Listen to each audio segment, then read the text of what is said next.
The presence of 4 Asia-Pacific leaders at the NATO summit this week suggests that Ukraine is not the only major security issue on the agenda of the European-North American Defense Alliance. The war in Ukraine has brought members of the US-led alliance closer than at any time since the Cold War, and on Monday NATO Secretary-General Jens Stoltenberg summed up their collective concerns that what is happening in Ukraine today could occur in Asia tomorrow. The Chinese government's increasingly coercive behavior abroad and repressive policies at home challenge NATO's security, values, and interests, Stoltenberg wrote on the Foreign Affairs website. Autocratic nations, including China, were looking at Russia's actions in Ukraine, and weighing the costs and benefits of offensive action, he said. On Tuesday, the US-led alliance underscored these concerns, making several references to China in a strongly worded communiqué issued midway into the two-day summit, in which it said Beijing's stated ambitions posed systemic challenges to Euro-Atlantic security. While noting the alliance remained open to constructive engagement with China, it singled out what it said was the deepening strategic partnership between Beijing and Moscow and their mutually reinforcing attempts to undercut the rules-based international order. And in language that closely mirrored Stoltenberg's earlier remarks, the leaders' communiqué condemned China's confrontational rhetoric and disinformation. China employs a broad range of political, economic, and military tools to increase its global footprint and project power, while remaining opaque about its strategy, intentions and military buildup, noted the communiqué, which called on Beijing to abstain from supporting Russia's war effort in any way. While neither Stoltenberg nor the joint communiqué named the island of Taiwan, the self-governing democracy is the most obvious point of comparison with recent events in Europe, given China's ruling Communist Party remains committed to unifying it with the mainland, by force if necessary. When I visited Japan and South Korea at the start of this year, their leaders were clearly concerned that what is happening in Europe today could happen in Asia tomorrow, Stoltenberg said Monday. For its part, China says Taiwan is an internal matter and it sees no role for countries in the region, let alone NATO members, to be interfering. We will not allow anyone or any force to meddle in China's own affairs under the disguise of seeking peace, Foreign Ministry spokesperson Wang Wenbin said at a regular press briefing in May.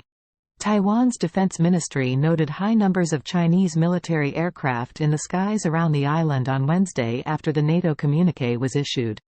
In the hours after 7 a.m. local time, it said 30 People's Liberation Army aircraft were detected, including 23 that either crossed the median line of the Taiwan Strait or entered the southeastern and southwestern sections of its air defense identification zone.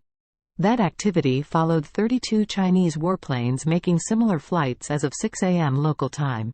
The highest number of Chinese planes Taiwan has noted crossing the median line was 56 in October 2021. 4 leaders with united aim. The Asia-Pacific contingent at the NATO talks includes Japanese Prime Minister Fumio Kishida, South Korean President Yoon Suk-yeol, Australian Prime Minister Anthony Albanese and New Zealand Prime Minister Chris Hipkins.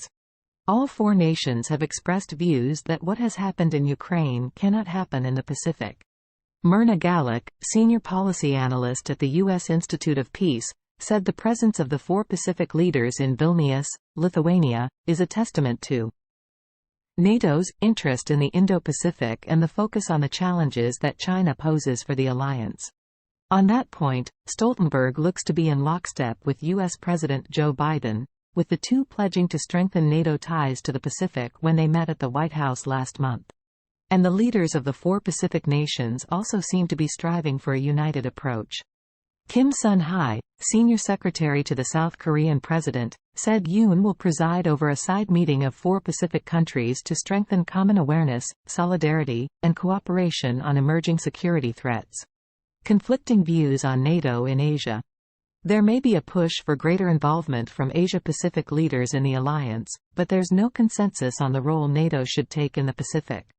While Stoltenberg and others would like to see NATO open a liaison office in Japan to enable smoother communications with its Pacific partners, French President Emmanuel Macron is against such a plan, and has informed the Secretary-General of Paris's opposition, according to Japanese public broadcaster NHK.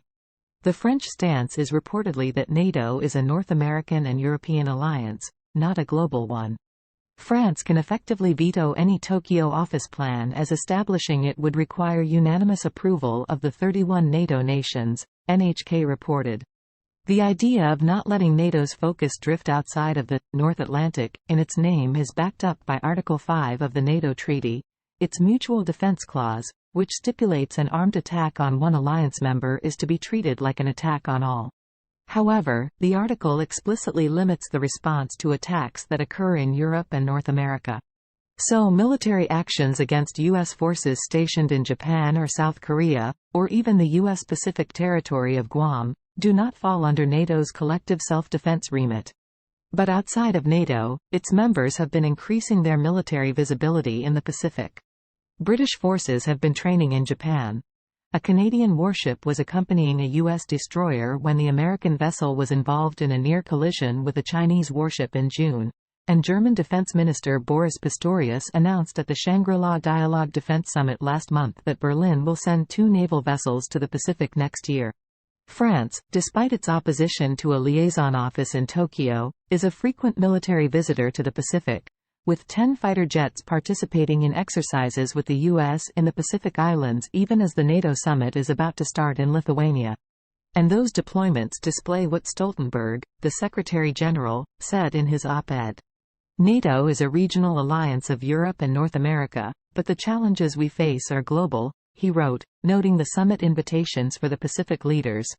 We must have a common understanding of the security risks we face and work together to strengthen the resilience of our societies, economies, and democracies.